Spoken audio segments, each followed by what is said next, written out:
안녕하세요. 백은영입니다. 전청조 씨 얘기를 또 어디까지 해야 될지 모르겠지만 지금 이슈는요. 전청조 씨의 5년 전 결혼입니다. 이 모습은요. 전청조 씨가 2018년 7월 제주도에서 스몰 웨딩을 치를 때 모습입니다. 이때 1인당 무려 15만 원짜리 코스 요리가 나왔고요. 이 결혼식장은 고급 풀빌라였다고 합니다. 전청조 씨가 결혼을 올린 고급 풀빌라입니다. 전청조 씨가 입고 있는 이 예복은요. 이탈리아 원단으로 맞춤 제작한 최고급 턱시도. 이 전청조 씨가 키가 굉장히 단신이잖아요. 그러니까 이 소매끝부터 해서 다 일일이 다 맞춘 것 같습니다. 여기 기장도요. 자, 그때 이 전청조 씨의 결혼 상대자는 누구냐? 화장품 사업을 하던 연상의 여성 A씨입니다. 그래서 두 사람이 제주도에 있는 3층짜리 타운하우스를 신혼집으로 꾸며놓고 살았다고 합니다. 그런데 전청조 씨가 제주도에서 어땠습니까? 이때도 재벌 행세하고 사기 행각을 계속했습니다. 이때는 전청조 씨가 이 승마 선수임을 강조했다고 합니다. 나는 승마 선수 출신이다. 그러면서 제주도에 있는 목장을 타깃으로 인맥을 쌓았다고 합니다. 나는 재벌인데 혹시 말 팔 거 있냐? 이런 식으로 접근했다고 해요. 하지만 이 전 씨와 A 씨 결혼은 1년밖에 가지 못했습니다. 그런데 왜 헤어졌느냐? A 씨는요. 이 전청조 씨가 여성이라는 것을 결혼 전부터 알고 있었다고 합니다. 그만큼 서로를 신뢰하고 믿는 사이였지만 이 전청조 씨에게 금전적인 피해를 보고 전 씨와 헤어졌다고 합니다. 그리고요. 한 네티즌이 이 전청조 씨의 그 당시에 결혼을 보고 목격담을 말한 적이 있습니다. 그때 자신이 제주도에서 한 달 정도 아르바이트를 했는데 당일날 예비 부부라면서 여자 2명이 나타났다 이러면서 '이게 뭐지?' 그랬다가 그냥 동성 결혼인가 싶었다고 해요. 근데 이 전청조 씨가 직원들한테 "똑바로 준비해라." 이렇게 짜증을 냈다고 합니다. 그때 전청조 씨가 개성이 매우 뚜렷했고 말도 많아서 기억에 선명하다고 해요. 그때도 전청조 씨를 이렇게 잘 기억할 수 있었던 이유가 뭐냐? 전청조 씨가 그때도 경호원 3명을 대동하고 나타났다고 합니다. 그러니까 이 경호원을 대동하면서 자신을 재벌 행세했던 것이 이 제주도에서부터 시작된 것 같습니다. 그러니까 이 화장품 사업을 하던 이 A씨도 전청조 씨가 이 재벌가의 사람이라고 생각했던 것 같아요. 그래서 여성임에도 결혼식을 올렸지만 결국에는 1년도 가지 않아서 이 눈치 빠른 A씨가 전청조 씨의 이 사기 행각을 모두 눈치채고 결국 파경을 맞은 겁니다. 그다음부터 전청조 씨가 어떤 행동을 했느냐? 전청조 씨가 A씨하고 결별을 하고 난 다음에 제주와 서울에서 사기 행각을 벌였죠. 그리고 2020년 5월에 인천여자교도소에 수감이 됐습니다. 이게 전청조 씨의 제주도에 있었던 결혼과 사기 행각의 전말입니다. 그리고 여기 가운데 보시면 이 사진이요. 이게 바로 긴 머리의 전청조 씨입니다. 이 짧은 머리는 여자를 만날 때, 이 긴 머리는 남자를 만날 때 이 변신하는 전청조 씨의 모습인데 또 어떤 이야기를 들어보면 전청조 씨가 또 짧은 머리로 나타났다 이렇게 말을 하기도 합니다. 근데 이 짧은 머리가 매력적인가요? 이 남성분들이 혹할 만큼? 참 그것이 의문입니다. 이 전청조 씨의 긴 머리가 지금 화제가 되고 있고요. 여기 사진 보시면 전청조 씨가 눈을 감고 있습니다. 지금 이게 송파경찰서 1층의 로비 모습입니다. 이 전청조 씨 상하이 모자를 눌렀었고요. 취재진이 남현희 씨는 범죄 행위에 대해서 전혀 몰랐느냐, 밀항을 계획했느냐 이런 질문에 대해서 전청조 씨는 아무 말도 하지 않았습니다. 남 씨의 조카 폭행에 대해서도 질문을 던졌는데 아무 이야기 하지 않았습니다. 그리고 이 전청조 씨가요. 이 20시간 가까이 조사를 받았다고 합니다. 그런데 이 전청조 씨가 20시간 조사를 받고 이 본인 사기 행각에 대해서는 모두 인정했습니다. 또 그리고 수사에 적극 협조하겠다 이런 의사도 밝혔고요. 또 피해자에게 죄송하다 이런 말만 반복했다고 해요.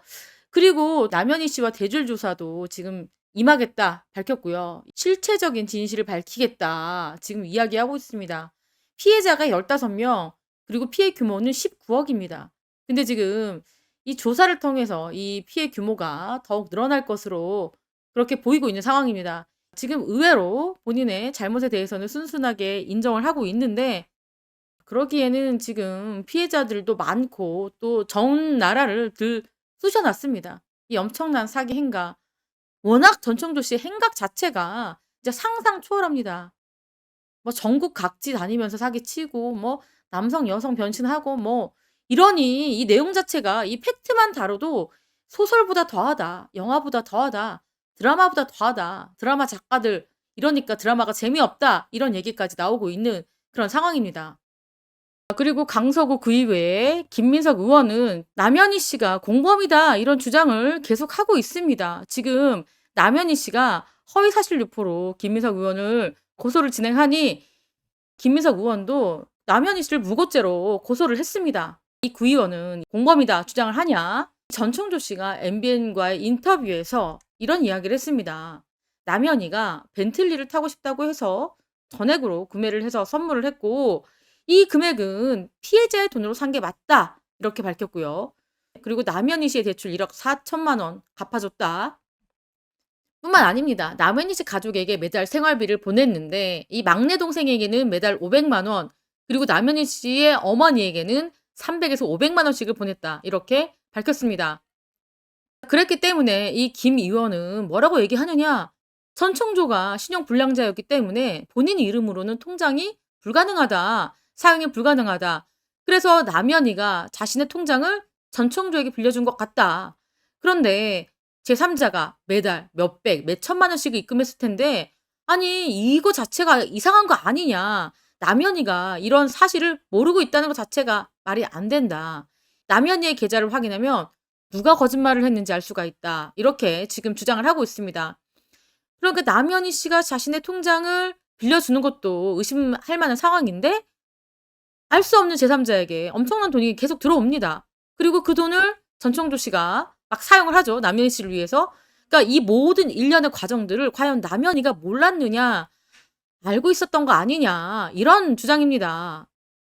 이수정 교수도 남현희 씨의 공모설에 힘을 보태고 있습니다.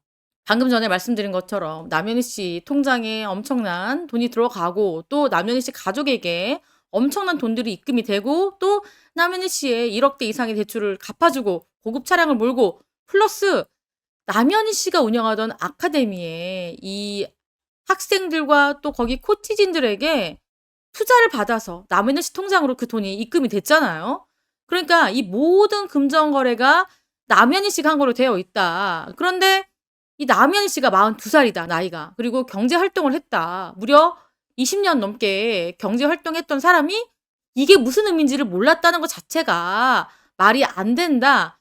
그렇다면 사기 뭐 생각을 하지 않았어도 그냥 눈 감아준 거 이 미필적 고의는 되는 거 맞다. 그러니까 남현희 씨는 이 같은 사실이 의심스러웠음에도 침묵하고 있었습니다. 그렇기 때문에 침묵한 것도 곧 동조다. 이렇게 보고 있는 겁니다.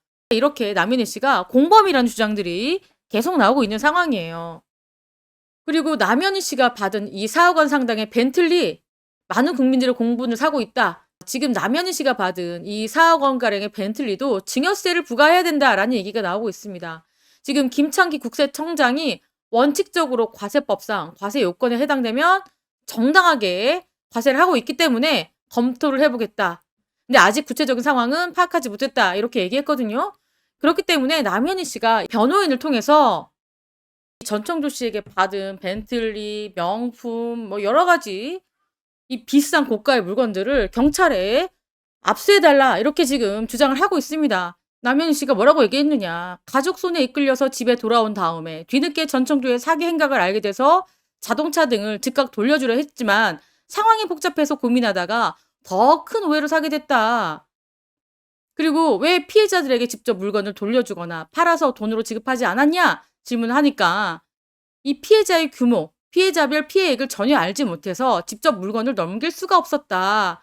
매각의 경우 몰래 팔아 대금을 은닉하려는 오해를 살 것 같아서 그러지 못했다. 이렇게 밝혔습니다. 그래서 전청조와 관련된 모든 물건들을 당장 처리하고 싶지만 이러한 이유 때문에 경찰에 차를 압수해달라 이렇게 요청했다. 이렇게 말했습니다. 그리고 남현희 씨의 가장 최근 입장문은 뭐냐? 세상을 시끄럽게 해서 진심으로 부끄럽고 죄송하다. 그리고 자신은 사기 공범이 아니다. 누구보다 철저히 전청조에게 이용당했다. 그래서 시끄럽게 전청조와 맞대응하기보다는 조용히 수사에 적극적으로 협조해서 모든 증거를 수사기관에 제출할 것이다. 이렇게 밝혔습니다.